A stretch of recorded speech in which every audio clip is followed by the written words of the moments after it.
Sekarang ini nakama, semenjak saga Elbaf sudah berjalan di sana ya, informasi mengenai pria dengan luka bakar menjadi hal yang menarik untuk selalu didiskusikan.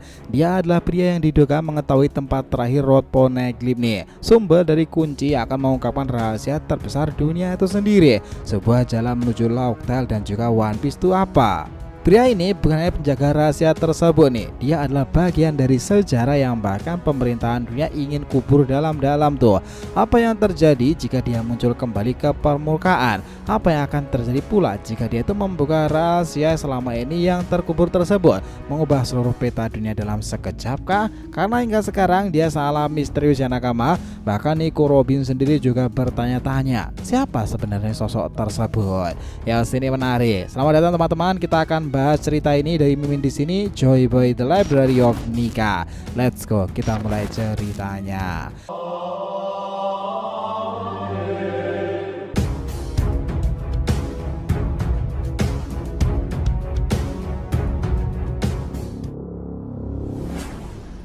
Namun sebelum masuk pembahasan, jangan lupa untuk like video ini ya nakama, ya sebagai bentuk support kalian semuanya nih untuk channel ini ke depannya agar terus berkembang dan berpetualang bersama Nika sang Joy Boy ini. Nah jika sudah, terima kasih banyak dan mari kita mulai petualangannya. Nah gini nakama, setelah informasi ending Wano Kuni, Egghead selesai itu dan kini beralih ke Elbaf ya. Satu rahasia besar yang belum terungkap dan ini menyangkut dengan dimana keberadaan Road Poneglyph terakhir itu adalah dengan mengharuskan menemukan pria dengan luka bakar terlebih dahulu kan. Satu kunci untuk menemukan One Piece yang sangatlah dibutuhkan Luffy dalam petualangannya tersebut. Artinya kita harus segera mengetahui siapa sebenarnya orang ini ya. Karena jika dia benar-benar memiliki Road Poneglyph itu, maka itu sangatlah berbahaya bagi perjalanan Luffy ke depannya kan. Baik yang menebak-nebak dia pasti berhubungan dengan sosok ini dan itu, tapi faktanya dia memanglah masih misterius. Jika kita ingat bahwa dahulu Roger sendiri juga membutuhkan bantuan seperti Oden untuk menjelajah sampai ke Laughtale itu ya. Nah sebelum itu memang satu hal yang teramat penting adalah membaca Road Poneglyph merah terakhir itu. Namun setelah itu benda tersebut hilang entah kemana. Apakah sekarang memang hanya berupa salinan atau seperti apa nih? Kita tahu ya bahwa Poneglyph merah yang hilang itu dulunya berada di Pulau Manusia Ikan. Saat perjalanan terakhir menuju Laughtale 26 tahun lalu, ketika Luffy berkunjung ke sana itu nih, dia menemukan bahwa Poneglyph merah itu sudah hilang di sana. Memang hanya ada Poneglyph biasa yang tersisa ya, dan ini menunjukkan bahwa pencurinya itu haruslah seseorang yang telah mencuri Poneglyph tersebut selama 25 tahun terakhir. Hal ini sangat penting karena beberapa kemungkinan orang yang kita curigai bisa saja langsung dieliminasi dalam beberapa waktu terakhir pencurian tersebut. Tentu saja kita masih punya bukti lain yang harus segera dianalisis teman-teman. Kita juga tahu ya bahwa ada desas-desus memang tentang sosok yang disebut-sebutkan sebagai pria dengan tanda luka bakar itu. Katanya dia berlayar dengan kapal hitam dan bisa mengendalikan pusaran air loh. Tentu saja itu menambah misteri yang semakin membingungkan kan. Karena itu mari kita coba langsung mulai dengan mencari tahu siapa saja yang memenuhi ciri-ciri dan berdasarkan bukti-bukti yang telah kita temukan. Belum ada kepastian pasti di sini ya, apakah pria dengan tanda luka bakar itu hanyalah simbol atau tato-tato di sekitar wajahnya. Itu mungkin aja dibuat seolah-olah mirip dengan bentuk tanda bakar nih. Kalau kita mengingat bahwa siapa sosok yang mendekati, ya pasti kita juga sepakat bahwa nama Monkey D. Dragon adalah hal yang pantas untuk itu. Kenapa Dragon? Ya pertama-tama dia memiliki sebuah tato di wajahnya pula kan. Meski tato itu tidak terlihat seperti api, nah kita rasa kalau kita maksa sedikit, tato tersebut bisa kita anggap sebagai sebuah tanda tersebut kan. Selain itu Dragon juga memiliki kapal hitam yang disebut sebagai Wind Grandma, yang cocok dengan deskripsi kapal hitam yang dikatakan dimiliki oleh pria dengan tanda luka bakar tersebut nih. Tidak hanya itu nakama, Dragon memiliki kekuatan yang sangatlah aneh terkait dengan angin. Jika dia memiliki buaya iblis yang mengendalikan angin, kita rasa sangat mungkin dia juga bisa mengendalikan pusaran air itu. Itu sudah cukup banyak bukti ya mengarah padanya kan. Tapi ada satu hal yang masih membuat kita ragu di sini tentang motif mengapa Dragon ingin mengambil Poneglyph. Sejauh yang kita tahu, Dragon tidak pernah menunjukkan minat terhadap sejarah kuno atau bahkan Void Century kan. Apalagi kalau dia benar-benar memiliki Poneglyph tersebut, kenapa dia tidak memberitahukannya pada Nico Robin ketika ia melatih di markas revolusioner? Itulah kenapa kayaknya emang bukan Dragon ya pelakunya. Seperti yang kita tahu nakama, dalam chapter 1080 ya, ada percakapan antara kru Blackbeard yang membawa tentang sosok seorang pria dengan tanda luka bakar itu. Salah satu fakta menarik yang disebutkan adalah bahwa mereka itu berlayar dengan kapal hitam dan bisa menyebabkan pusaran air tuh. Laffite juga menjelaskan. Ini langsung membuat kita berpikir lagi, jika dia bisa mengendalikan pusaran air dan menghancurkan kapal-kapal di sekitarnya, maka sangat mungkin sosok ini adalah seorang bajak laut kan.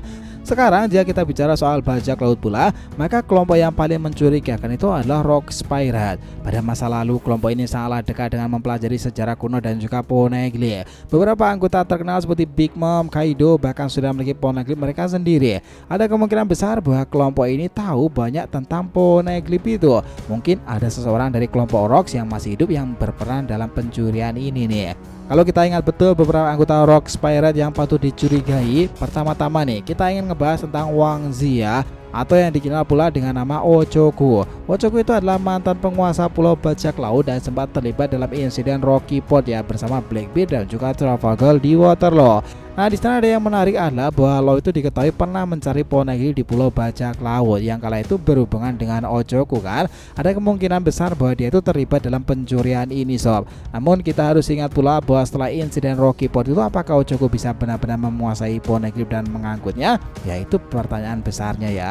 Selain Wang Zi itu ada juga Silver X Nakama, anggota Rocks Pirate lainnya yang juga misterius. Kita sebenarnya tidak tahu banyak tentang nih orang ya setelah kehancuran Rocks Pirate itu. Jadi dia menjadi kandidat yang patut untuk diperhatikan meski memang tidak ada bukti yang kuat. Selanjutnya kita punya Golden Lion Shiki yang lebih terkenal karena kemampuannya mengendalikan benda-benda dengan buah iblis miliknya tersebut. Bayangkan saja kemampuan ini bisa digunakan untuk memindahkan poneglyph yang berat ke tempat yang lebih aman.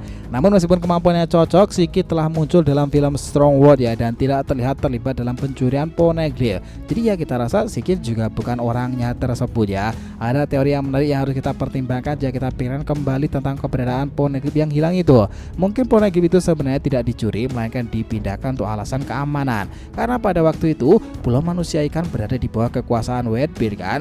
Jadi sangat mungkin dia yang memindahkan poneglyph tersebut. Nah, kemana bisa dipindahkan dengan aman? Ya tentunya ke sebuah pulau yang sangatlah terlindungi dan jauh dari jangkauan bajak laut dan pemerintahan dunia sendiri. Elbaf, pulau raksasa legendaris, menjadi tempat yang paling masuk akal di sana teman-teman. Tidak hanya itu, Akagami yang sekarang sedang berburu poneglyph untuk menemukan One Piece sendiri baru saja mengunjungi Elbaf kan. Itu menjadi kita berpikir bahwa sang mungkin tahu tentang keberadaan road poneglyph terakhir. Jika kita melihat kejadian setelah kekalahan Kid itu, sang secara spesifik mengambil salinan poneglyph yang ditemukan oleh Kid sendiri. Ini makin mengarah pada kemungkinan bahwa poneglyph itu ada di Elbaf atau berada di sekitaran sana loh. Terakhir kita ingin membahas soal karakter yang sudah lama kita tunggu untuk kembali hadir, yakni Jaguar di Saul. Saul adalah mantan anggota Maril dan sekarang menjadi seorang cendekiawan. Dia memiliki luka bekas baku yang pertempurannya dengan Aokiji kala itu ya, yang jadi tanda bahwa dia memang ditandai dengan api secara simbolis di sana. Selain itu, Saul juga memiliki minat terhadap poneglyph kan. Apakah dia menjadi kandidat yang kuat selain Aokiji? Nah, menarik untuk dinantikan. Tetapi ya teman-teman, melihat bahwa Saul juga tidak berlayar dengan kapal hitam, sepertinya juga bukan dirinya nih. Ini menjadi lebih menarik lagi loh ke depannya untuk pengungkapan tersebut, karena hanya dengan mendapati soal tersebutlah informasi road poneglyph terakhir harusnya akan segera diketemukan nakama. Apakah Scuba Gaban yang memindahkannya? Nah, kalau Scuba Gaban harusnya Rayleigh tahu dong. Itu menarik. Kesimpulannya bisa jadi bahwa pria dengan tanda luka bakar itu dia bukan hanya sekedar penjaga road poneglyph terakhir ya nakama, tapi juga menjadi kunci untuk membuka pintu-pintu sejarah yang selama ini terkubur dalam-dalam kan. Kini pertanyaannya yang tersisa adalah siapa yang akan menjadi orang pertama yang menemukannya nanti? Akankah dia mengungkapkan semua yang dia tahu nih, atau akan ada yang mencoba untuk menghalangi jalan kebenaran dengan segala cara yang mereka lakukan? Tidak ada yang bisa memastikan, tapi satu hal yang pasti, saat pria dengan luka bakar itu muncul kembali ke permukaan, dunia akan terbelah menjadi dua bagian. Rahasia terakhir dari road poneglyph itu akan terbuka dan Im Sama akan marah besar di sana. Wah, itu bakalan terjadi sih. Sepakat nakama semuanya tentang hipotesa ini. Jadi terima kasih banyak ya telah menonton cerita ini sampai akhir. Jika kalian punya pendapat, langsung aja komentar di bawah nih dan kita akan usahakan respon, oke? Sampai jumpa di video selanjutnya nakama, dan Joy Boy Sang Nika telah kembali ke peradaban One Piece.